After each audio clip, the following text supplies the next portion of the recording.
I want to start by saying thank you for coming to this session. My name is Kelly McDonald, and I'm going to be the moderator for this session.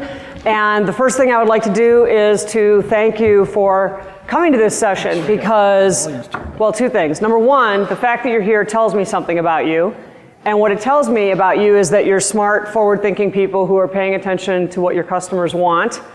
And the second thing is, it's a beautiful day outside. No, it really is. I mean, I had lunch outside. It's gorgeous out, right? So you could be outside, playing golf, having a drink, whatever, but you're in here. So like I said, that tells me something about you. It tells me that you're really, really making this a priority, and I think that, you know, you're making the right choice. And then the other thing I wanted to tell you is that it's always tough when you have these concurrent sessions. You can only be in one place at a time. And I looked at the other content of what, you know, the other sessions that we're up against here, and I thought, wow, these are really great topics. You know, how do you decide which one to go to? And I personally think you made the right choice, but you know, obviously you do too, but really you made the right choice because you care about what your customers think, whether your customers are distributors, whether your customers are contractors, and this is a session for you. So before I introduce the panelists, I just want to start by saying that this is the no fear zone, and this is the safe zone. There's no right or wrong questions, there's no right or wrong answers, everyone's entitled to their opinion, everyone has a different perspective.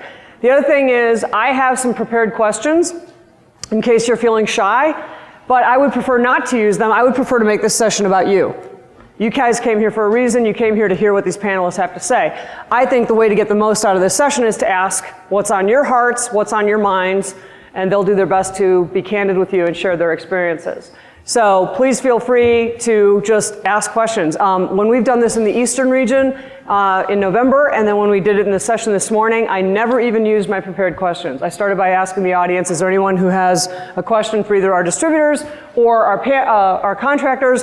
And one guy raised his hand, and we were off to the races. I mean, 75 minutes later, you know, we ended up cutting it out. So that's what this session is for. It's for you to have a chance to talk to people and ask all the things that you've always wondered about. This is your opportunity. So with that, I would like to introduce our panelists. And starting on your right, stage left here, we have Jim Schindler. And Jim is with, pardon me, I gotta make sure I get all this right. He is the Director of Supplier Relations for Wholesale Electric Supply of Houston. And I'd like to just have him say a few words about his company, maybe tell you a little bit about himself and where they're at, and have a few words, Jim. Yeah, excuse me, Jim Schindler. I am new to wholesale electric and new to the role of supplier relations, but I've been in the business nearly 40 years, very familiar with wholesale for many, many years. We've been in business 65 years roughly, currently 10 branches along the Gulf Coast, and had an opportunity to take this job. Most of my career has been sales management, and a lot of national and global account management responsibilities, most recently with Wesco. And I've worked for a couple of the big chains and a couple of independents. So glad to be here today. Great, thanks, Jim. And next to Jim, we have Scott Wolcati. His name tag here says Sulcati. That's just a typo. The S is next to the W on the keyboard, as you know. His last name is Wolcati. And Scott Wolcati is the purchasing agent for K&F Electric in Phoenix, right here in Phoenix. So, Scott, do you want to say a few words? Good afternoon, everybody. Yeah, I'm with K&F Electric. I've been doing purchasing for them for about 15 years now. Before that, I was on the other side of the fence. I worked for distributors, starting in as a truck driver, working my way up to the warehouse and counter, and eventually doing inside sales before I crossed over to the other side, which I kind of like that side better. We do mostly industrial electrical. We do water treatment, wastewater treatment plants. It's pretty much our niche here in Phoenix, and we do jobs out of state as well, Nevada and California. So that's who I am. Thanks, Scott. Next to Scott, we have Tim Young, and he is with Interstate Electric Supply, a District Crescent Electric Supply Company, and he's out of Boise, Idaho. So do you want to tell us a little bit about you, Tim? Yep. Welcome, everybody. I'm been in the industry 22 years. I started out at college straight with Platt Electric, was there for 8 years in the regional company, and then moved to Interstate Electric 15 years ago, where I worked my way through, ended up being the president of the company, And in October, actually just recently sold to Crescent, where my new position is district manager. We have 6 locations in that region. Great.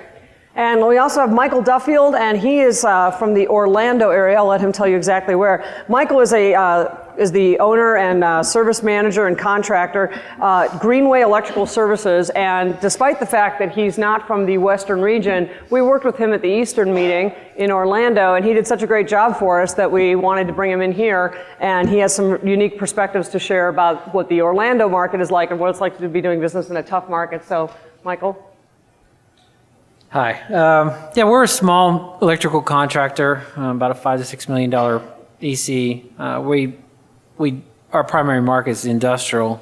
We're a veteran-owned small business, courtesy of my dad, and we're a NECA member. My history is when I came out of school, I didn't want to have anything to do with the contracting side, so I went to work for GE Supply. I worked for GE Supply up until the rumors of the buyout, and then ended up going to work for Mayer Electric Supply, which is a regional distributor in our area. And then in 2009, my dad approached me about retiring, so I had to get my EC license and go to work for him. So I've been there since 2009. Great, thanks. So with that, as I said, we're going to begin now, and again, this is the no fear zone, it's the safe zone. We're just going to be informal and be ourselves, and we're just going to talk for the next hour about anything and everything that you want to talk about. Again, this session is for you. So having said that, is there anyone who has a particular question or an issue on their hearts, on their minds, that they would like to ask one of the distributors or the contractors or the panel at large? All right, so I have a question. So first of all, it's right after lunch, and so we'll try to keep you awake, okay? So if we get a little crazy up here, and especially Tim here, he's, you notice that the 2 contractor guys just moved away from him. We learned some things about him at lunch that we really didn't want to know. But anyway, so can we ask, who works for a distributor? Lots of, who works for a manufacturer? Manufacturer reps? Okay. Okay. So we got 5 manufacturers in the room and everybody else is a distributor. Okay. Good. I'm done. That was your question. Okay. All right. Nobody has a question? You guys are distributors. These are your contractors. Since I'm not from this market, is there something you've always wanted to ask an EC? Yes. And if you wouldn't mind, would you, before you ask your questions, just stand up and say hello to the group, say who you are, and Jeff Hawkins from Electric Supply in Casco, Wyoming. I'd be curious for you crossed over from distribution into the contracting side. What was the biggest shock to you, or what was the biggest difference you saw or expectation that was different than what you maybe thought from the other side? That's a great question. Nobody's ever asked that of me. And I'll tell you, on the distributor side, all contractors are thieves. All of them are, they're out to just get my margin down and just to basically make my life miserable. And I get to the contractor side and I realize it's not that way. There's a lot of pressure from owners, end users, and the general contractor to perform a certain way or to get to a certain number, even the last look. And then we come back to you guys, and we're not trying to get that margin for our own benefit. A lot of that is being carried back through the food chain. So that is a good question, and there's a lot more to that story, but it was definitely an eye-opener. But the one thing that I think has helped me being from that side is I'm more empathetic to what goes on with distributors than most people or my peers that are electrical contractors, because they typically don't have patience for certain things, and I understand the other side of the business. so how does that help you in business? If you can empathize, if you've been, on both sides or whatever, how do you apply that to business? How does that? I pretty much know what to tell a distributor in a manner of how I want things or need things. As a matter of fact, I'll even tell a distributor how much you can make on me and not make on me in a lot of instances.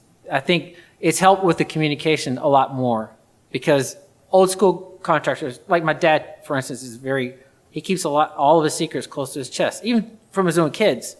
And I feel sorry for any distributor that goes in to talk to my dad. They're not working with any information. No, and I'm very open with the information, and I think that's helped our business. Personally, I mean, I think so. Yes, and if you wouldn't mind, again, just say who you are. It's Bill Squires with SMC Electric in Springfield, Missouri. Just a general question. If you're, as a contractor, do you prefer to have fewer vendors that you can really focus with and deal with on a day-to-day basis, or do you want to expand that out to, as many vendors? That's a great question, too. I've narrowed it down to 2 suppliers, and there's a really, really good reason why I've narrowed it down to 2 suppliers. However, I need to make this very clear. There's 2 sides of my business. We have the service side and we have a project side. On the service side, I have no loyalties. I need my guys to go. You have no loyalties? No, because I need them to get the product as soon as possible because we're charging by the hour. Project's completely different.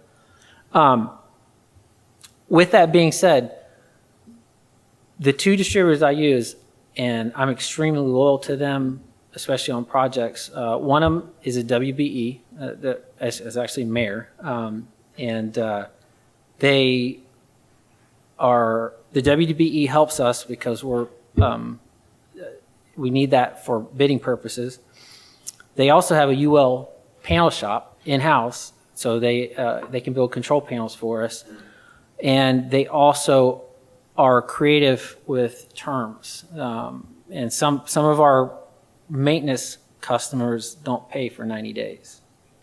And the other one, we use Graybar, and Graybar has done an outstanding job, plus they have locations all throughout the state of Florida. We can pretty much get to them no matter where we are. Well, it's easier for you, the fewer you can concentrate on, it just makes it easier. Yeah, but not everybody has that philosophy, and I feel you get better service if you give it to a narrow group of people. And I tell them up front, I'm like, look, I'm giving you all this. I need service in return.